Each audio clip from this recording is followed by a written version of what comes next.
Welcome to the Deep Dive, where we take a deep dive into mind-bending science topics. Today, we're exploring a truly fascinating discovery about how our brains make decisions, specifically a hidden bias that might be influencing you more than you realize, even when better options are available. That's right.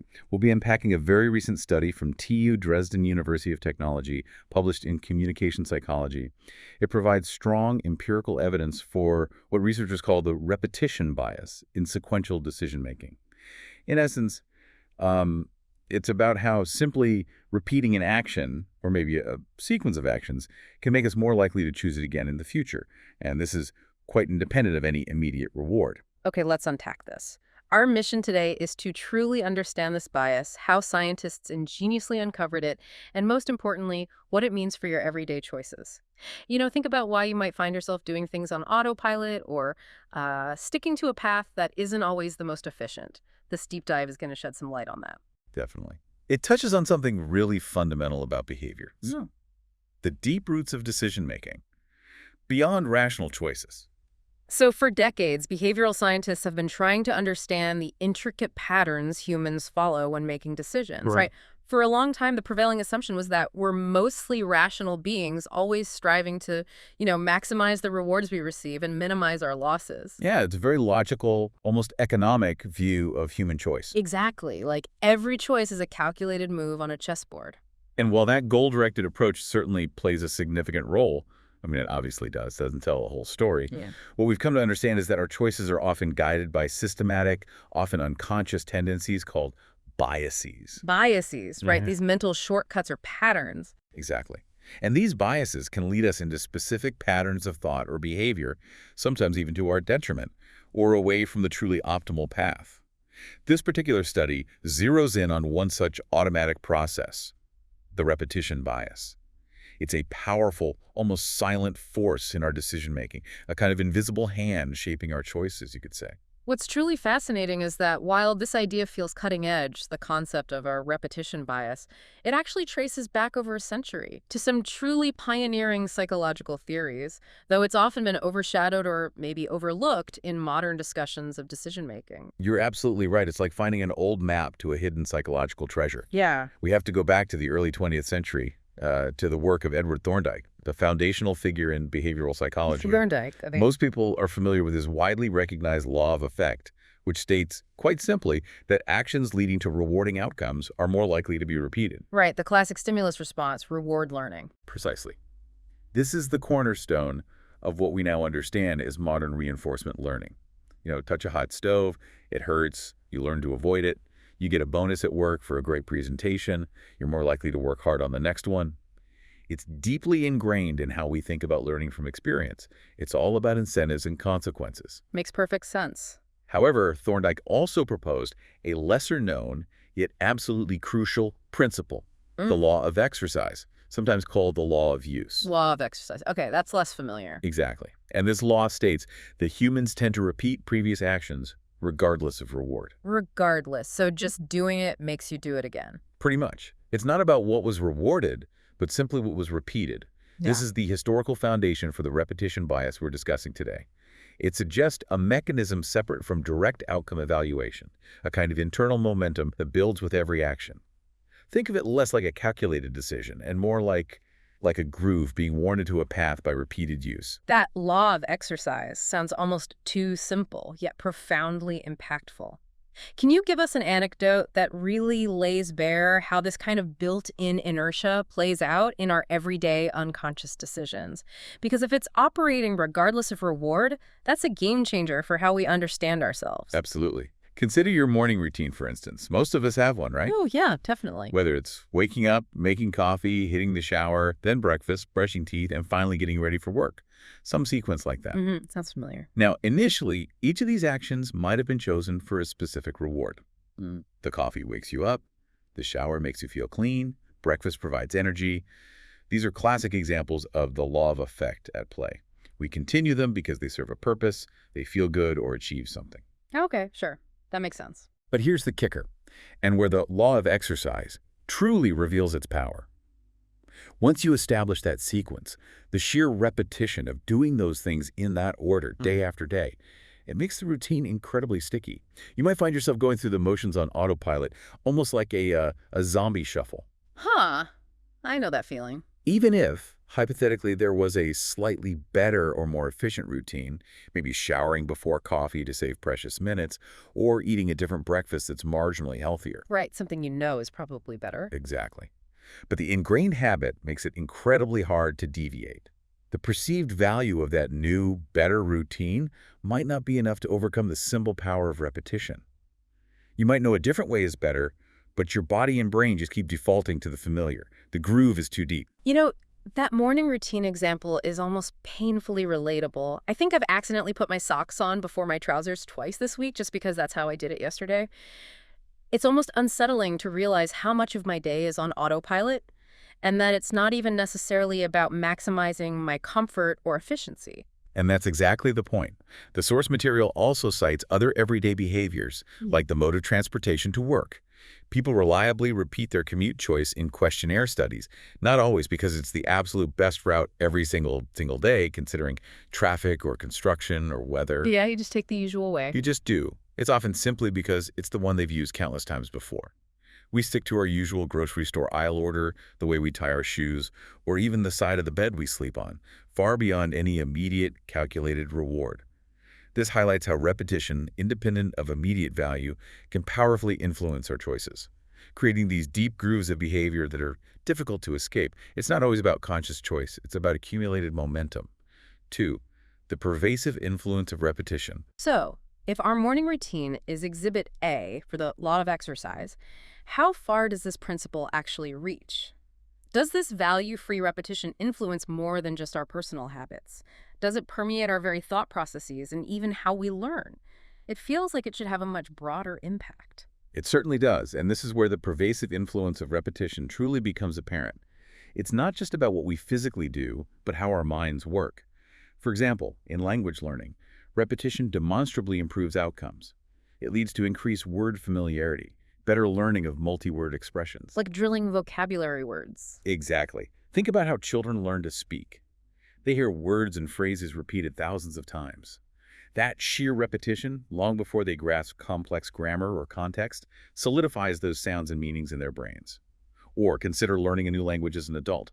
Rote memorization, which is pure repetition, is a fundamental step, even if it feels tedious. It builds the basic scaffolding. Okay, it makes sense for learning facts or words. But this influence extends to much more complex domains.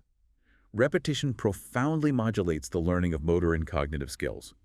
From mastering a musical instrument to learning a complex athletic maneuver, like a tennis serve, or even just typing quickly and accurately on a keyboard, repeated practice is the bedrock. Practice makes perfect, as they say. It refines our movements, makes them smoother, more automatic, and solidifies neural pathways. We're literally forging connections in our brains through repetition. Beyond skill acquisition, it affects memory retrieval, making it easier to recall information we've encountered repeatedly, which is why spaced repetition flashcards are so effective for studying. Right. The more you see it, the better you remember it. It influences judgment, too, potentially leading us to favor information we've heard multiple times, even if we can't remember the source or verify its accuracy. The mere exposure effect plays a part here. And it even impacts working memory processes, helping us to hold information more effectively in our minds through rehearsal, like repeating a phone number to yourself. Okay, so it's really woven into the fabric of our cognition. Absolutely. And most importantly for our discussion today, repetition has been shown to significantly affect decision-making itself. For instance, in perceptual decision-making, where you have to interpret ambiguous sensory information, repetition can accelerate response times for stimuli you've seen before. And crucially, it can alter preferences in value-based decision-making. This directly challenges the standard view that only direct reward or punishment influences our choices. Alters preferences. How so? Like you start liking something just because you chose it before. In a way, yes. The study specifically notes that these effects of repetition have been observed even when they are independent of direct reward anticipation or receipt. It implies a mechanism that operates alongside, or even sometimes overrides, the purely rational assessment of value. It creates a powerful, subtle pull toward the familiar. That's a fascinating and almost counterintuitive point because for so long we've associated habits almost exclusively with reward. Does this study essentially propose a completely different foundational mechanism for how habits might solidify, independent of that reward pathway. It does, and it's a critical distinction. Repetition is widely considered a fundamental element of habit formation. It's the doing it again and again part. But typically, in reinforcement learning models, habits are described as behaviors driven by past rewards. You did X, you got Y reward, so you keep doing X in that situation. The standard habit loop: cue, routine, reward. Precisely. This is often called model-free learning, where the brain learns directly from rewards without necessarily understanding the causal link between action and outcome.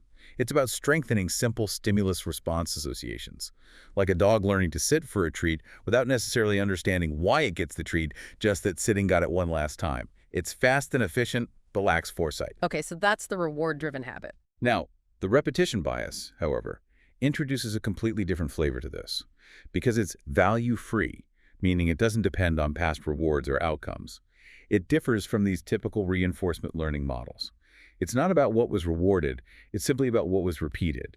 It implies an automatic strengthening of an action sequence just by virtue of its execution. So the path itself becomes preferred because it's worn in. Exactly.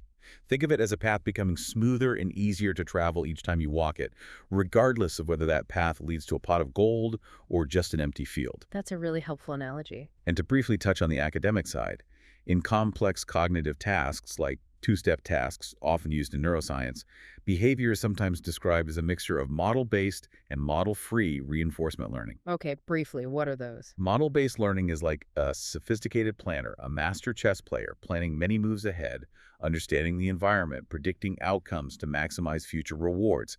It's slow and effortful, but optimal. Got it. The calculating part of the brain.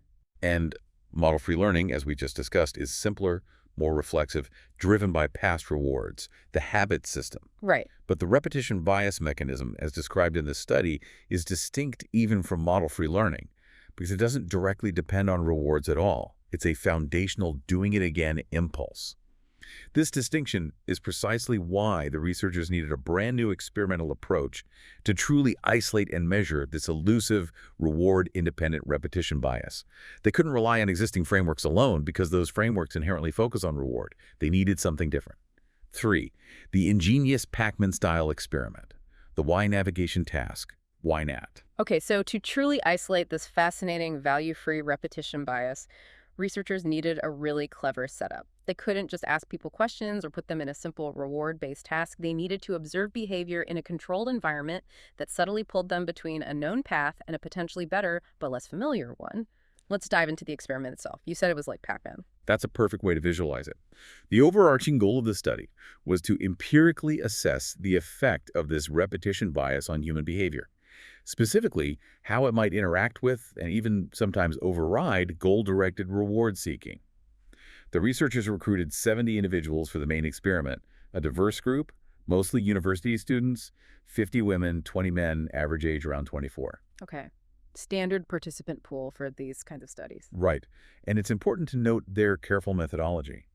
4 additional participants were actually excluded for lack of behavioral variability, meaning they basically did the same thing over 90% of the time, suggesting they maybe didn't fully engage with the goal-directed nature of the task. They were too consistent, perhaps. Interesting. So they wanted people who were actually trying to play the game properly. Exactly. And participants were compensated with a fixed payment, plus a performance-based bonus to ensure they were motivated to achieve the task goals. They had skin in the game. Good. So the game itself, the Y navigation task, or YNAT, what was it like? Okay, participants controlled this Pac-Man-like character on a 5x5 grid. Their main objective was to collect colored circles, which were worth different numbers of points. Green circles gave positive points ranging from 10 to 60, and red circles gave negative points from -10 to -60. Okay, green good, red bad. Simple enough. And the shading of the color indicated the magnitude. So a darker green meant more positive points, and a darker red meant more negative points. This visual cue provided immediate, intuitive feedback on potential rewards or penalties. You could see at a glance roughly what something was worth. So not just collecting all the points, but matching a specific target score, right? That adds a layer of complexity beyond just gobbling everything up. It sounds like it required some careful planning, not just impulsive reactions. Why was that specific target score so crucial to the design? Precisely. The core objective wasn't just maximizing points, it was to match a trial-specific target score as closely as possible. The smaller the absolute difference between the total points collected and the target score, the higher the reward they received for that trial. Ah, okay, so sometimes you might need to grab a negative red circle to hit the target. Exactly. Or avoid a big positive green one if it would overshoot the target too much. This made it a nuanced task that prevented simple, greedy choices. It forced participants to engage their planning circuits. Clever.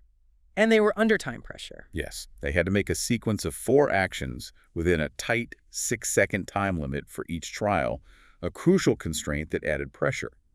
Their movement options were restricted to 3 specific directions: diagonally up left, diagonally upright, or directly downwards.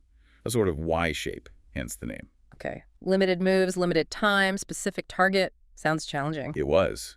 And as they moved, on-screen information kept them updated. The trial's target score, their current score, how many moves they had taken, and the points from the most recently collected circle. Constant feedback was vital. Okay, so that's the basic game. Now, how did they introduce the repetition bias element? Now for the crucial manipulation. The default action sequence, or DAS. This was a specific 4-move sequence that was visually highlighted on the grid with a gray background. Imagine a faint glowing path. A suggested route, basically. Kind of. The purpose of this DAS was twofold. First, to naturally encourage frequent repetition of at least one sequence throughout the experiment, making it a go-to option. Second, and more subtly, it signaled to participants that selecting a suboptimal sequence could be acceptable task behavior. It implicitly told them, this path is here, you can use it, it's a valid choice. Okay, but was it always the best choice? And here's where it gets truly ingenious. The DAS was not always optimal. In fact, it provided the highest expected reward in less than half of the trials. Specifically, only 43.75% of the time. Less than half, so most of the time it wasn't the best path to take. Correct. Its reward value also changed across blocks due to varying goals. This was vital because it ensured participants weren't just always picking the best option. They were often repeating a sequence that was merely good enough or even outright suboptimal. That creates the tension, right? Calculate the best path or just take the easy highlighted one. Exactly. The brain could either exert effort to calculate the best path or simply default to the highlighted, familiar, but often less rewarding DAS. And to further encourage DAS usage, they added an extra incentive, a 20-point probabilistic bonus. A bonus just for using the default path. Yes, but only with a 25% chance of getting it and only in half of the blocks. Participants knew about the bonus blocks, but not the exact probability. This added another layer of strategic decision-making. Is it worth sticking to the DAS for a chance at a bonus, even if it's suboptimal? Wow, okay. Lots of factors to weigh. And the entire experiment also included an extensive training phase beforehand, ensuring all participants fully understood the complex rules, points, and goals before the main trials began. That's quite a sophisticated setup, carefully balancing incentives and cognitive load. But I imagine observing behavior, even in such a controlled game, isn't enough to pinpoint a subtle, unconscious bias like this. You need to look under the hood, so to speak, to understand the mental processes at play. This is where the computational modeling came in, right? Because raw data alone can be misleading. Absolutely. Standard behavioral analyses alone, simply looking at how often people pick the DAS, might miss the nuances. Human decision-making is incredibly complex, often a blend of different processes. So the researchers employed sophisticated computational modeling, specifically developing a model they called EVPRM. EVPRM, okay, what does that stand for? Expected value with proxy and repetition bias model. This was the core model used to simulate and understand the decisions. Right. The EVPRM models decision-making as a delicate balance between 2 primary, often competing, components within the brain. First, there's the familiar goal-directed reward seeking. How much a choice is driven by the expected rewards. Your brain's reward radar, how precisely it tracks future gains. The rational part, trying to get the best score. Exactly. But then, critically, the second component is the repetition bias. How much a choice is influenced by how many times that action sequence has been performed in the past. The pull of repetition we've been talking about. Precisely. How much simply doing something before makes you want to do it again, independent of any reward calculation. This dual-component approach is what allows researchers to truly disentangle whether someone is choosing an action because it's genuinely rewarded or simply because they've done it many times before. It's like having 2 different GPS systems in your car. One always calculates the fastest route, and the other just keeps defaulting to the familiar route you always take, even if it's longer. The model helps figure out which GPS is driving. That's a great analogy. And to be sure, their EVPRM model was the best explanation. They also tested several alternative computational models. These included simpler models that lacked the explicit repetition bias term entirely, or made different assumptions, like maybe a fixed bias just for the DAS, not one that grows with use. So they compared different explanations. Right. By rigorously comparing the predictive accuracy of all these models against the actual participant data, they could determine which model best captured the underlying decision processes.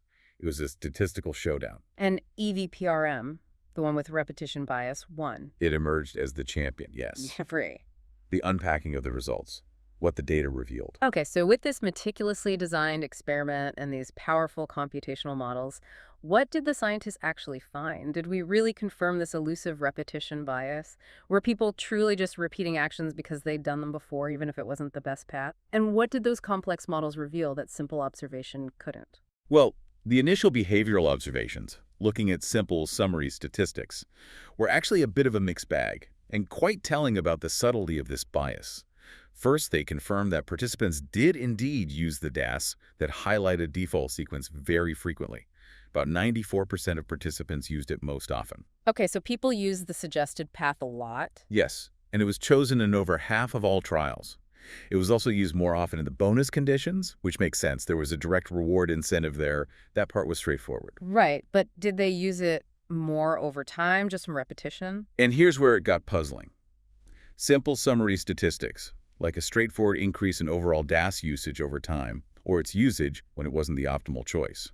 Those were inconclusive or non-significant. Really? So just looking at the raw numbers didn't immediately scream repetition bias? Not clearly, no. This highlights precisely why the deeper computational modeling was absolutely crucial. Without it, you might easily miss this effect. You might mistakenly attribute all behavior to rational reward seeking, or simply a general preference for the highlighted path. It's a reminder that sometimes the most profound insights are hidden. Okay, so the surface data was murky, but were there any subtle clues hinting at something deeper? Yes, there were. What did show up was a significant increase in the proportion of partial DAS trials. Partial DAS, meaning? Meaning trials where participants started with the DAS sequence but then deviated from it partway through. They started down the familiar path but then changed their mind. Okay. The fact that this partial DAS usage increased from the first half to the second half of the experiment strongly suggested that the start of the sequence had an increasing, almost magnetic influence. Even if the entire sequence wasn't completed, it implies an initial pull towards the familiar, even if goal-directed planning later kicked in to make a course correction. Like starting to type a familiar password before realizing you need a different one. Exactly that kind of feeling. Yeah. Furthermore, they observed a significant decrease in behavioral variability over time. Participants were using a significantly lower number of different action sequences as the experiment progressed. They explored less and stuck to a narrower set of established paths. Okay, they settled into routines, but couldn't that just be learning? Finding the good paths and sticking to them? It could, absolutely. And indeed, the study found that this decrease in variability correlated with higher mean rewards, which implies that participants were learning to identify and stick to more rewarding sequences, not necessarily just repeating mindlessly. This shows the complex interplay. So it's not simple. It's a mix of learning rewards and potentially this repetition effect. Precisely. A dynamic push and pull between different decision-making systems. So the raw numbers were a bit of a mixed bag, which makes sense because our behavior is complex. But then the computational model stepped in to clarify things. What did the EVPRM, the expected value with proxy and repetition bias model, ultimately tell us? Did it resolve this ambiguity? It absolutely did, and it provided a level of insight that simple statistics could never capture. The EVPRM was the clear winner in the model comparison. It had the highest predictive accuracy, meaning it best explained participant behavior compared to all the alternative models, especially those without a specific repetition bias component. So the model needed that repetition bias factor to accurately predict what people did. Exactly. This provides robust, compelling evidence that the repetition bias is a necessary component to explain these choices. It effectively confirmed that a distinct, value-free repetition mechanism was at play. Wow. Okay. So the bias is real. Did it affect everyone equally? Well, what's truly fascinating here is that while EVPRM was the best model overall, it most strongly explained the behavior of a specific subgroup of participants, about 39% of them. Only about 40%. What was different about them? It was critical. Those best fitted by EVPRM showed significantly higher repetition bias strengths, meaning the pull of repetition in their brains was much stronger, and lower precision on expected rewards, meaning their reward radar wasn't as finely tuned. So, for these individuals, past actions weighed more heavily than calculating rewards. Precisely. It wasn't that they were incapable of calculating rewards, but the pull of repetition was just stronger for them, overriding a more rational, optimal choice more often. Hold on, that's huge. Are you saying that for almost 40% of us, it's not just about being a little lazy, but that our brain's internal autopilot button, this repetition bias, can actively sabotage our best intentions to get the optimal reward? This implies a direct cost to simply repeating. For these individuals, yes. The sheer pull of repeating what they'd done before was literally a stronger force than their ability or tendency to calculate the best possible outcome. It's a powerful, often unseen trade-off. And importantly, the repetition bias wasn't just about the highlighted default action sequence, the DAS. The researchers specifically tested this and found that the repetition bias applied to other action sequences as well, indicating it's a general mechanism. So it's not just liking the highlighted path, it's liking any path you've taken before. Exactly. It strengthens the argument for a fundamental repetition bias embedded in our cognitive machinery. And this leads us to perhaps the most crucial takeaway for you, the listener. The repetition bias directly impacts rewards. The study found a significant negative correlation between repetition bias strength and the mean reward obtained per trial. Negative correlation. So more repetition bias meant. Lower overall rewards. The stronger a participant's tendency to repeat actions, the lower their overall scores tended to be. It shows that, in this task at least, relying too heavily on repetition could be detrimental to performance, literally costing you points. So sticking to what you've done before, even unconsciously, can actually cost you in terms of maximizing your outcome. That's a powerful finding. It makes me think about those times I've stuck with a less efficient software workflow or a long-winded way of doing a task just because it's what I've always done. Exactly that. Conversely, a higher precision over expected rewards, being better at calculating the best path, correlated significantly positively with higher mean rewards. This confirms that being sensitive to and accurately calculating expected rewards clearly helps in maximizing outcomes. The rational player's advantage. Okay, that makes sense. Reward seeking pays off. Repetition bias, less so. Now, there was also an unexpected finding related to reaction times. Oh, what was that? The study observed a positive correlation between repetition bias strength and mean reaction times. Positive. So stronger repetition bias meant slower reactions. Yes. And more timeouts, which is counterintuitive, right? Yeah. If you're just doing something on autopilot, you'd expect to zip through it. What's the thinking behind this surprising link? It raises a fascinating question about the underlying cognitive state. The researchers offer a compelling speculation. They suggest that participants with a strong repetition bias might have been less motivated to meticulously calculate optimal reward paths, or perhaps they were simply slower in processing the task's stimuli. Less efficient at the calculations, maybe. Possibly. And under the tight 6-second time pressure, these individuals might then rely more heavily on known repeated sequences and the fallback strategy, a kind of mental shortcut. They might take longer to decide to just repeat rather than effortlessly repeating. The choice to fall back takes time. Ah, okay. So the decision process leading to repetition might be slower, even if the repeated action itself isn't. That's the idea. It's as if their planning system is slower or less engaged, and so when faced with a deadline, they eventually fall back on what worked before as a default, even if it's suboptimal.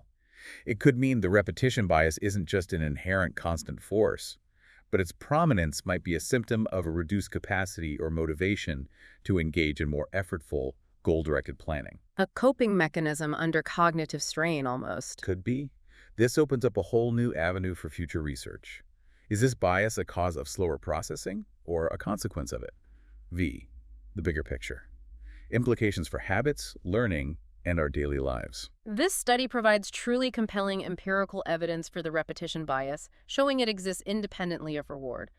But beyond the lab, beyond the Pac-Man game, what are the broader implications for us? How does this change our understanding of why we do what we do, and what does it tell us about the very nature of habits we form every single day? It's a significant step forward, really. This study offers direct empirical evidence for a value-free increase in choice probability, simply due to the frequency of past actions.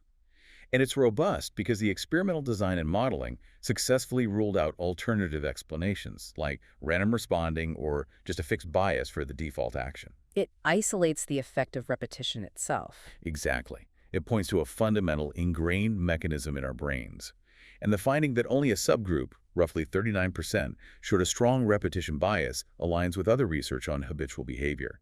This suggests that high motivation, especially with a performance-based bonus, likely pushes individuals towards more deliberate, goal-directed behavior. So the context matters. If the stakes are high, we might override the bias more easily. It seems likely. The bias might be more pronounced in individuals who are perhaps less motivated to meticulously calculate optimal paths, or who find those calculations more effortful.